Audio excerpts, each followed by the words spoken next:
Apakah korban sama dengan apakah berkorban sama saja dengan persembahan darah? Lanjut ngaji.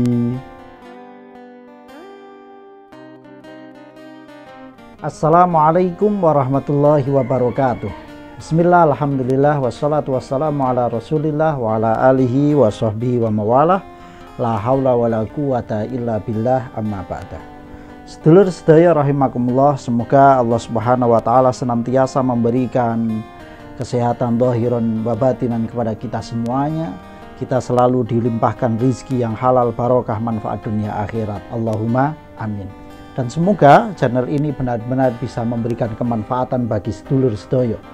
Jangan lupa like, comment, subscribe, dan share supaya lebih banyak manfaatnya. Allahumma amin. Sedulur sedaya rahimakumullah, pada kesempatan kali ini alhamdulillah kita sudah masuk di bulan yang mulia, yaitu bulan Dzulhijjah atau Dzulqurban, ya. Dzulhijjah. Jadi bulan Dzulhijjah, di mana di dalam bulan ini ada satu hari yang sangat luar biasa, yaitu Idul Adha, yang sangat identik dengan yang namanya berkorban. Nah, dalam kesempatan ini saya akan sedikit, kita ngobrol santai tentang korban. Kalau dulu, sejak dulu kala, perjalanan kehidupan manusia, peradaban manusia ini, ada sebagian orang yang memiliki paham animisme. Paham animisme itu apa? Menganggap dan meyakini bahwa setiap benda yang ada di dunia ini itu semuanya memiliki ruh. Apapun itu, ya apapun itu. Benda mati pun mereka anggap memiliki ruh. Dan itu, ruh itu yang ada di benda-benda tersebut, dia bisa memberikan pengaruh yang luar biasa kepada diri kita. Nah, entah itu pengaruh positif ataupun pengaruh negatif. Itu paham animisme. Dan salah satu paham animisme ini yang berjalan berabad-abad lamanya ini, mereka menganggap bahwa yang namanya persembahan darah, ya, persembahan darah dengan cara menumpahkan darah di bumi ini, itu akan memberikan nilai positif kepada mereka. Karena apa? Karena darah yang ditumpahkan di bumi ini itu merupakan asupan, ya, asupan dari penguasa langit.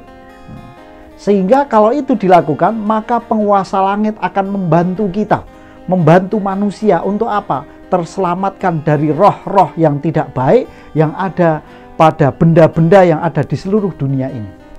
Itulah pemahaman yang namanya animisme. Sehingga kita mungkin mengenal ada yang namanya ada sedekah laut, sedekah bumi, gitu kan.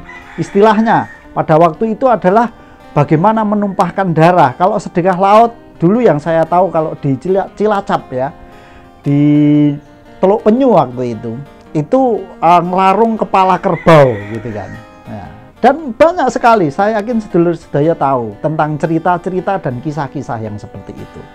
Nah, hal seperti itu tidak hanya ada di Indonesia saja, bahkan di seluruh penjuru dunia orang yang memiliki paham seperti itu ada.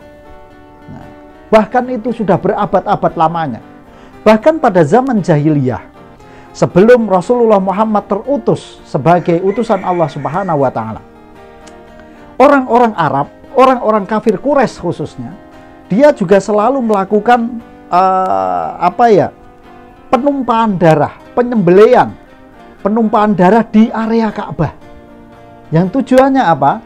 Tujuannya biar penguasa langit memberikan keselamatan, kemakmuran kepada warga kaum Quraisy. Itu juga dilakukan. Oleh karena itu, ketika Rasulullah Muhammad SAW telah diutus, kemudian banyak orang-orang Makkah mulai beriman kepada Rasulullah Muhammad SAW. Sebagian dari para sahabat ini ada yang beranggapan bahwa kalau orang kafir Quraisy, musyrikin Quraisy, mereka melakukan hal itu terhadap Ka'bah, maka kita juga jauh lebih berhak untuk melakukan hal yang serupa.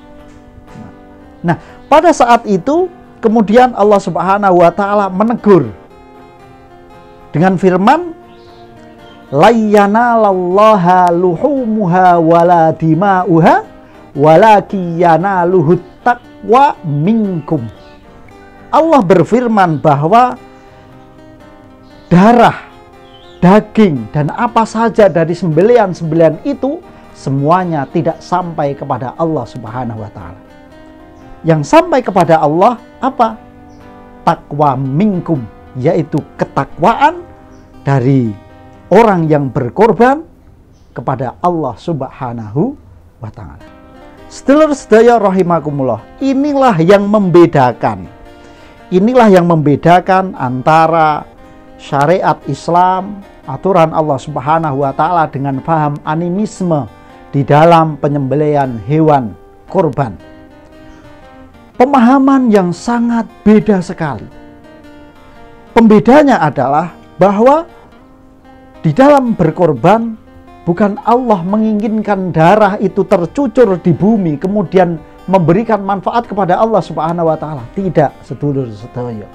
Bahkan sedikit pun Allah Subhanahu wa taala tidak ambil faedah, tidak ambil kemanfaatan dari penyembelihan itu. Tidak menerima daging, tidak menerima daging, wong dagingnya dibagi kok, ya kan? Tapi apa? Daging itu disodakohkan, diberikan. Bahkan yang namanya infak sodakoh pun sedikit pun Allah Subhanahu wa taala tidak mengambil manfaat.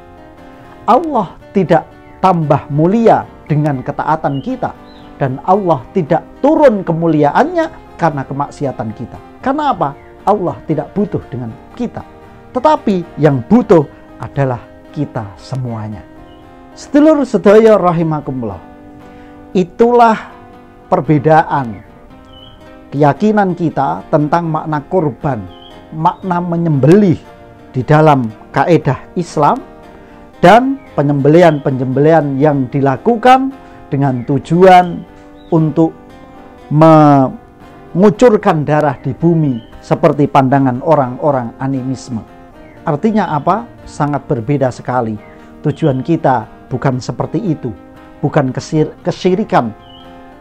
Tujuan kita bukan kesyirikan seperti yang dilakukan oleh orang-orang yang memiliki pemahaman animisme tersebut. Tetapi kita apa? Melakukan korban, tujuannya hanya satu, bentuk dan bukti ketakwaan kita kepada Allah Subhanahu wa taala. Semoga Allah Subhanahu wa taala melonggarkan rizki bagi kita semuanya, sehingga kita bisa berkorban di tahun ini. Allahumma amin. Walafu minkum. Wassalamualaikum warahmatullahi wabarakatuh.